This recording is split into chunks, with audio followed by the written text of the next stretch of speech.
About 30 years ago, an incident related to race occurred in my life that changed me forever. In fact, it made me a person that I'm much prouder of as a consequence.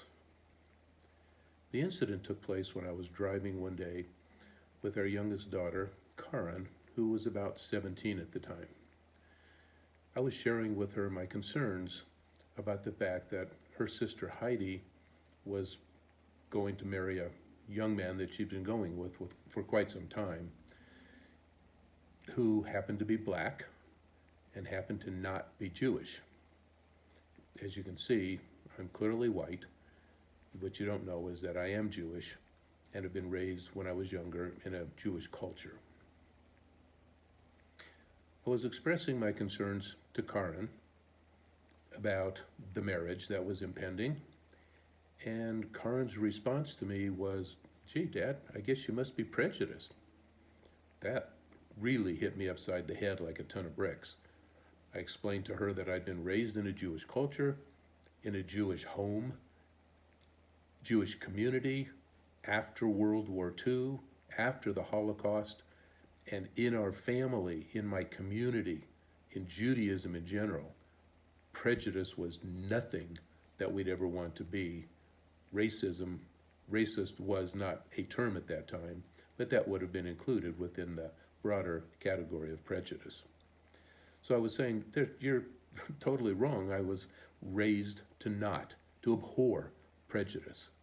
I believe any person in this country, actually elsewhere, but in this country, should be entitled to do anything they're capable of doing, regardless of race, religion, color of skin, and so on. And I had just completed that when then Karen responded, "Unless, of course, they want to marry your daughter." Well, that really hit me hard. I took 15 or 20 seconds to reflect upon that, the meaning and implication of that, how abhorrent it would be to me to be prejudiced under any circumstance. But I realized that she was right.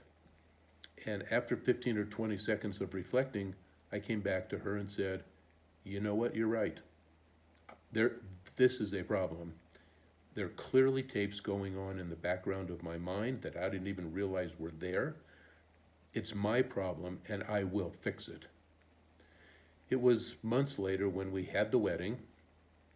Danny, a perfectly likable young man, he's still a friend of our family, even though he and Heidi got divorced years later, and Heidi did get married. And at the wedding, I was asked to make a toast, as the father of the bride would be expected to do. What started off as a toast ended up being more a description of the evolution I had gone through since Karen and I had that discussion, and the change that had occurred to me because of the introspection that it prompted. In one of the areas of that dissertation, it was about 20 minutes, I think, I recalled a television show that Sherry and I, my wife and I, had watched years ago when we were in graduate school, called Julia. Julia was about a single mother, Julia, who was played by Diane Carroll, a beautiful young black actress, and her son, Corey. She and Corey had just moved into this new building, and as Julia left in the starting episode, as she left for the day to go to work, she said, Corey, I want you to just hang out in the apartment unit and behave yourself. And Corey said, fine. Well, as it happened, on that day, Corey became friends with a little boy of his same age, about 9 or 10, who lived down the hall. This little boy's name was Earl J. Wagadorn. Great name, I've never forgotten it. He was white and a red-headed kind of Dennis the Menace, impish character. So he became good friends with Corey that day, and they played all day long. And Julia came home after work, and she said, "Hi, Corey, who's your friend?" And Corey introduced Earl J. Wagadorn. I laugh every time I hear that name. Introduced Earl J. to his mother, and his mother to Earl J. appropriately, and they both responded, as you would expect, "Nice to meet you." And Julia said, well, you boys go ahead and play. I'm going into the kitchen and make dinner. And when I'm done, I'll call you for dinner. And that was fine. Julia left the room. Earl J. Wagadorn looks at Corey and he says, did you know your mom is black? To which Corey responded, yes, of course, so am I. To which Earl J. replied, you are? It was an incredible example of what we as people should aspire to, where color makes no difference. But it was also an incredible example of what happens when you know someone up close and personal. Then color becomes not an issue. Religion becomes not an issue. You relate to them as a human being, not based on any category or characterization that would discriminate them from you. I recognize that as an example of what I had been moving toward from the time Karin and I had that conversation. I was particularly blown away after this presentation, which contained a number of other vignettes and stories that related to what had happened to me, how my life had evolved.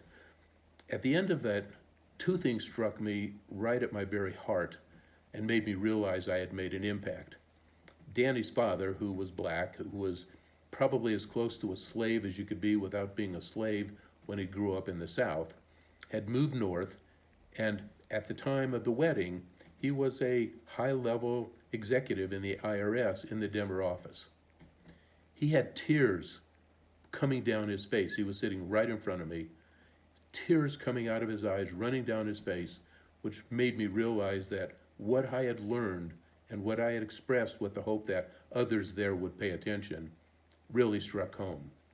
The other thing that happened that was remarkable and encouraging was my uncle, who I revered and loved with all my heart, raced as fast as he could from his seat at the back of the room up to where I was standing on the stage and put his arms around me and squeezed me and hugged me and told me how very proud he was of what I had learned and what I had said. My father, to whom this probably would have been most relevant, for reasons I can talk about at another time, was in the bathroom. He was very sick and missed the entire presentation. And unfortunately, the videographer who had come to video the wedding had left prior to this, thinking that the event was over. So there's not even a recording of what I consider to be a discussion of a major evolution in my life. Not that I was prejudiced before or that I felt I was, but clearly there was a limit to where I stopped being prejudiced and began being prejudiced, and that was when things got up close and personal. So that was the first phase of my journey, the period from our conversation with Karin to the wedding. The second phase took place because another of our daughters, Flore, married a marvelous young man named Mike. Just Danny was as marvelous as well. Mike and I have had the opportunity to have incredibly open conversations that has increased my understanding and appreciation of the issues and has changed my life. It already had changed, has evolved my thinking even further. I'm planning to do 3 more videos about this evolution, one of which will be about what I've learned from conversations with my dear son-in-law, Mike. What I'd ask each of you watching this video is think about where you are coming from. Don't think about it as you would state it. Think about what would happen if you're white and your daughter or son brings home a black person that they want to marry.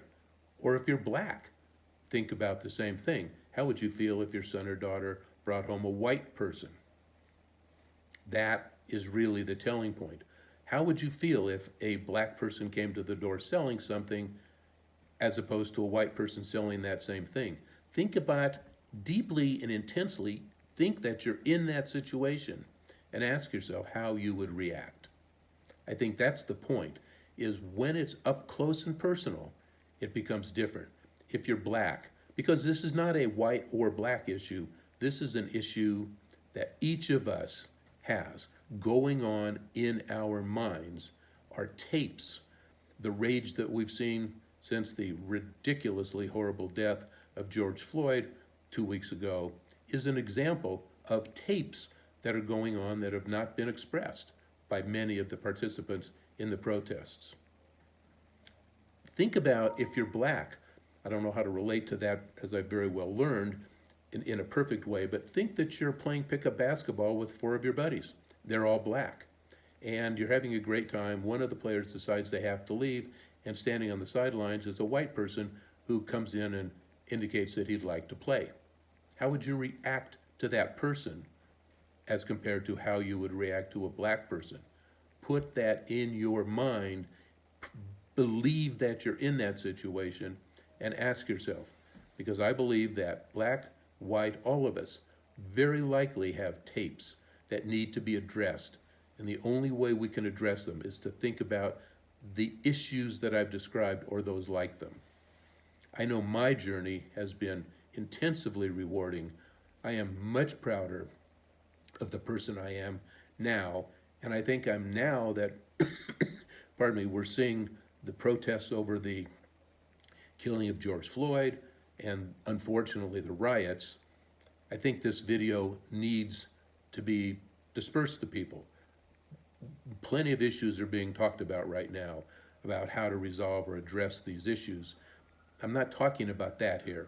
I'm talking about you, each of you, thinking about how you feel internally about a person of a different race or religion in situations that are up close and personal. As I indicated, I'm going to do a follow-on on a couple of topics. One is the subject of truth, which I've learned a lot about. Another is change and how easy or difficult it is to change. And the other one, of course, is my advancement in my evolution from my conversations with Mike about race and perceptions. I think you'll find that as interesting as I hope you find this, because I know in my life I am the man, or more like the man, I wanted to be when I was a little boy dreaming about the man I wanted to be when I grew up. I hope you'll have a similar experience, maybe one, by thinking about what's going on, we can help change what has happened and evolve to a better state in our country. I believe I have some ideas about how we as individuals can effect change. I will discuss them in the following videos. But until you have thought about how you really feel up close and personal, so that you either have an open mind about those subjects or are moving to a place where you have an open mind, you won't be prepared for the next steps that I think we as individuals need to take. Thank you for taking the time to listen to this. I hope it is meaningful to you as it was to me to experience it, and that it will prompt some reconsideration and rethinking for each of us, regardless of where we come out.